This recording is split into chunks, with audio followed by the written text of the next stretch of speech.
ज्ञानेन्द्र साई अहिले एउटा समूह छ, यो समूह वैकल्पिक समूह हुन्छ कि भन्ने आशा छ। प्रत्येक पलमा राज्यबाट आक्रमण हुन्छ। किन हुन्छ त?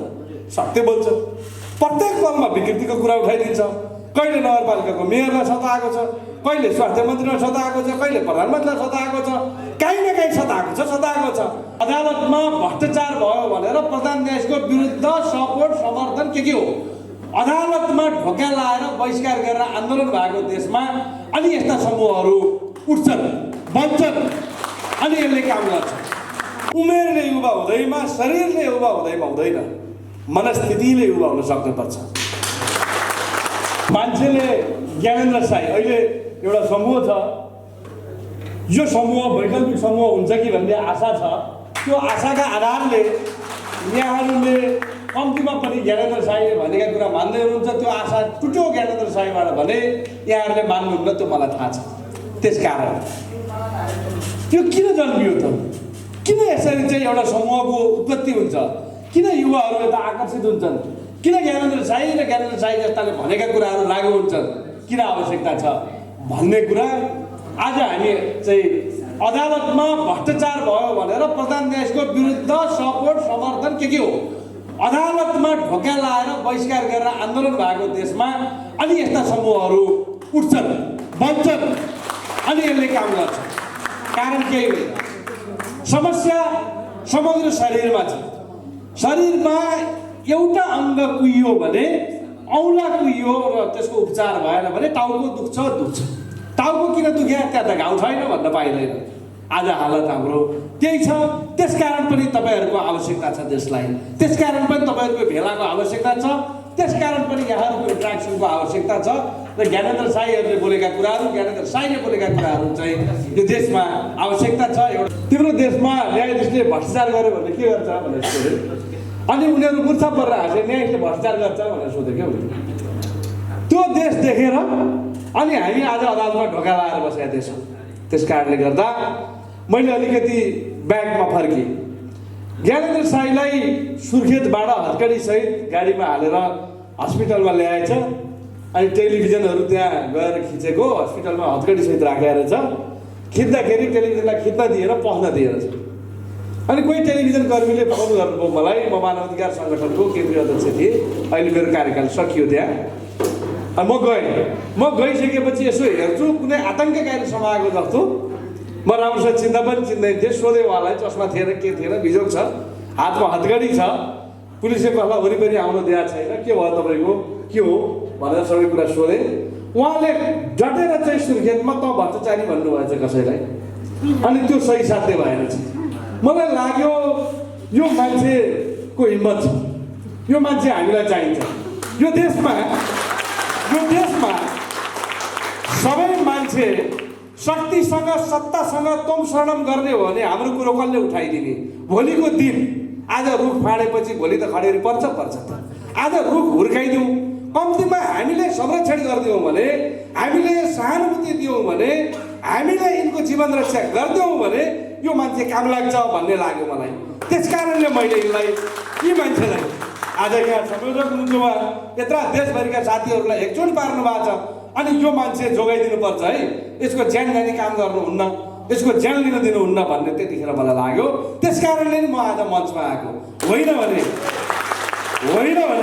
म सायद मञ्चमा पनि आउँदैन थिएँ, जरुरी पनि हुँदैन थियो। अब रह्यो प्रत्येक पलमा राज्यबाट आक्रमण हुन्छ। किन हुन्छ त? सत्य बोल्छ। प्रत्येक पलमा विकृतिको कुरा उठाइदिन्छ। कहिले नगरपालिकाको मेयरलाई सताएको छ, कहिले स्वास्थ्य मन्त्रीलाई सताएको छ, कहिले प्रधानमन्त्रीलाई सताएको छ, काहीँ न काहीँ सताएको छ। फेरि पोहोर चाहिँ 2-5 वर्ष यिनलाई हालिहाल्न मिल्छ कि भनेर फेरि क्रस गर्यो, हालिहाल्यो। 5-7 दिन यसो हेरेको छोड्ने सब छोड्ने भन्छन् सबैले, छोड्न कोही छोड्दैनन्। पछि मुद्दाको तयारी हेरेको 3टा रहेछ। 3टा होइन त, 3टा मुद्दा थियो। 3टा मुद्दाको तयारी 2 वर्ष भयो। 6 वर्ष 7 वर्ष हुँदा एउटा मान्छे 2 वर्ष थुनियो भने त्यसको अर्थ राख्दैन। किनभने तपाईँले पनि बिर्सिनुहुन्छ, मैले पनि बिर्सिन्छु। एउटा केटो थियो, थुनियो, सक्यो कुरा। त्योभन्दा बाँकी केही हुँदैन। फेरि हामीले लडिवरी अदालतलाई गुहार मागिवरी फेरि त्यहाँ सहयोग गरौँ। यसको अर्थ के हो भने ज्ञानेन्द्र साईलाई सहयोग गरेर सुनाउन खोजेको होइन मैले। मात्र कुरा के हो भने मान्छेको पोटेन्सियलिटी, मान्छेको समयअनुसारको आवश्यकता, त्यो मान्छेले उठाएका विषयहरू र त्यो विषयलाई गरेको समर्थन देखिसकेपछि तपाईँ हामी हरेक नेपाली नागरिकको ड्युटी के हो भने त्यसको रक्षा गर्नु, त्यसको संरक्षण गर्नु, त्यसको सुरक्षा गर्नु ड्युटी हो र त्यो ड्युटीमा म सधैँ कटिबद्ध छु र यहाँहरूसँग त्यसका लागि त्यो ड्युटीलाई निरन्तरता दिनका लागि म यहाँहरूसँग हातेमालो गरेर सहकार्य गरेर अगाडि बढ्न पनि तयार छु, बढ्छु। सगरमाथा चढ्ने जति सहिलो छ, सगरमाथामा 10 मिनट उभिन त्यति गाह्रो छ। सगरमाथामा मान्छे 10 मिनट उभिँदैन, एक दिन बस्दैन, तर सगरमाथा चढ्छ मान्छे। चढ्ने मान्छे एक दिन त्यहाँ बस भन्दा बस्दैन, त्यो चाहिँ मनन गर्न सक्नुपर्छ। आज जसले नेतृत्व गरिरहनु भएको छ देशमा, उहाँहरू पनि राजनीतिमा आउँदा मन्त्री हुँदा युवा नै हुनुहुन्थ्यो। शेरबहादुर देउवा नै गृहमन्त्री हुँदा कति वर्ष हुनुहुन्थ्यो? 3 सालको मान्छे 48 सालमा भएको 85 वर्ष हुनुहुन्थ्यो। महेश आचार्यहरू 27 वर्ष थिए। माधव कुमार नेवालहरू कति वर्ष थिए? 30-32 वर्ष थिए। कति वर्षका मान्छे होइन? खड्गे ओली कति वर्ष थिए? हामी युवालाई नेतृत्व भन्छौँ। यी सारा मान्छे युवालाई नेतृत्व पाएका होइन नि त। बिपी कोइरालाको पालादेखि अहिलेसम्म सबैकै बुढो भएर आएका हुन् र त्यस कारणले आज हामी युवा छौँ, आज यङ छौँ, तर नेतृत्व हातमा आउँदा हामी पनि म्याच्योर्ड हुन्छौँ। त्यस कारणले गर्दाखेरि युवा हुँदैमा, उमेरले युवा हुँदैमा, शरीरले युवा हुँदैमा हुँदैन, मनस्थितिले युवा हुन सक्नुपर्छ। त्यसकारण म यहाँहरूलाई अनुरोध के गर्छु भने यहाँहरू सबैको जुन ऊर्जा छ त्यो ऊर्जा चाहिँ यथास्थितिवादमा, परम्परावादमा होइन, यहाँहरू परिवर्तनका लागि, परिवर्तनका पक्षमा र हरेक परिवर्तनमा आम नेपाली नागरिकको, कोही मान्छे कोही पार्टीको दास होइन। दास कहाँनिर छ भने व्यक्तिगत लाभ हानिका विषयमा हो, त्यो पनि मिलेन भने छोडिदिइहाल्छ, कुरै नगरौँ। जुनसुकै दलका मान्छेले पनि 2 चोटि सांसद दिएर सांसदको आकाङ्क्षा हुने छोडिदिन्छ, केही फरक पर्दैन। तर प्रत्येक परिवर्तन किन हुन्छ भने प्रजातन्त्र आयो 60 सालमा, प्रजातन्त्र थियो, त्यहाँनिर फेरि राजनैतिक तपाईँको चाहिँ तरल भयो, पञ्चायत आयो, पञ्चायतले दिन्छ कि भन्ने थियो, फेरि 46 सालमा चाहिँ प्रजातन्त्र स्थापना भयो, फेरि त्यहाँ छ, त्यसले पनि मान्छे सन्तुष्ट भएन, गणतन्त्र आयो। आज पनि मान्छे सन्तुष्ट छैन। त्यसकारण ज्ञानेन्द्र शाही तपाईँको काम छ। आज सन्तुष्ट छैन, तपाईँको काम छ। आज सन्तुष्ट हुने हो भने तपाईँ र मेरो काम छैन। मैले मानवाधिकारका कुरा उठाउनु पर्दैन, मैले तपाईँको चाहिँ अदालतमा गएर प्रोबोनोका रूपमा चाहिँ तपाईँको विविध मान्छेका हननका मुद्दा लड्न नि पर्दैन, मञ्चमा भाषण गर्न नि पर्दैन। मेरो काम जे हो त्यो काम गरेर भात खाए हुन्छ। मेरो काम, तपाईँ पनि आफ्नो एउटा काम गरेर खाए हुन्छ, तर त्यो सुख पाउनुहुन्न। तपाईँमाथि चाहिँ जिम्मेवारी छ, तपाईँको काँधमा ठुलो बोझ छ, किनभने तपाईँले बोलिसक्नुभयो म गर्छु, म सुशासन ल्याउँछु, म भ्रष्टाचार मेटाउँछु, म चाहिँ यो खालको चाहिँ त्रिवल चरित्रको चाहिँ शासकहरूबाट मुक्ति दिलाउँछु। सानो ठाउँबाट भन्नुभयो होला, थोरै मान्छेबाट भन्नुभयो होला ज्ञानेन्द्र शाही, तर त्यो भनेको कुरो फैलिन्छ, धेरै ठाउँमा फैलिन्छ, त्यो ठुलो ठाउँमा पुग्छ। त्यसकारण खुट्टा नकमाइकन तपाईँ पनि देशमा सुशासन ल्याउनका लागि उच्च मनोबल राखेर हिँड्नुहोस्। कहिलेकाहीँ अभियानमा तपाईँलाई समस्या पर्न सक्छ, ह्यारेस हुन्छ, मनस्थिति कमजोर हुन्छ, हुँदैन पो क्यारे भन्ने हुन्छ, एक्लै हुन्छु कि क्यारे भन्ने पनि हुन्छ। ती सब कुरा बिर्सिनुहोस् र तपाईँले योभन्दा अगाडि बोलेका नेपाली नागरिकप्रति तपाईँले कमिटमेन्ट गरेका त्यो कुरा पुरा गर्ने ड्युटी मेरो हो। एक्लै भएन म लड्छु भनेर तपाईँ भन्नुहोस्, तपाईँको साथमा हामी छौँ, सधैँ रहन्छ।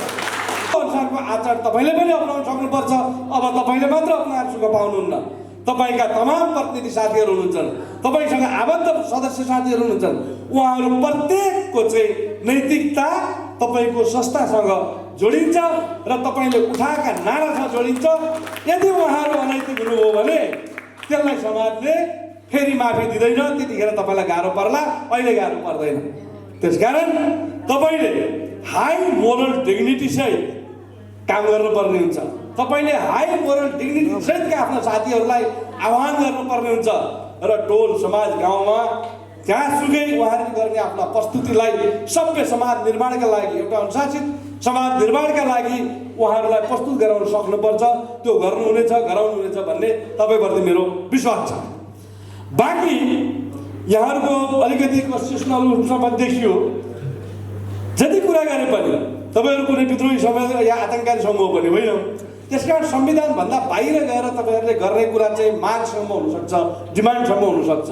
तपाईँहरूले संविधानभित्र बसेर संविधान परिवर्तनका कुरा गर्न सक्नुहुन्छ, तर संविधानभित्र बसेर संविधान सम्बद्ध कुराको परिवर्तनको माग गर्नु चाहिँ तपाईँको नारा छोडेको भन्न मिल्दैन।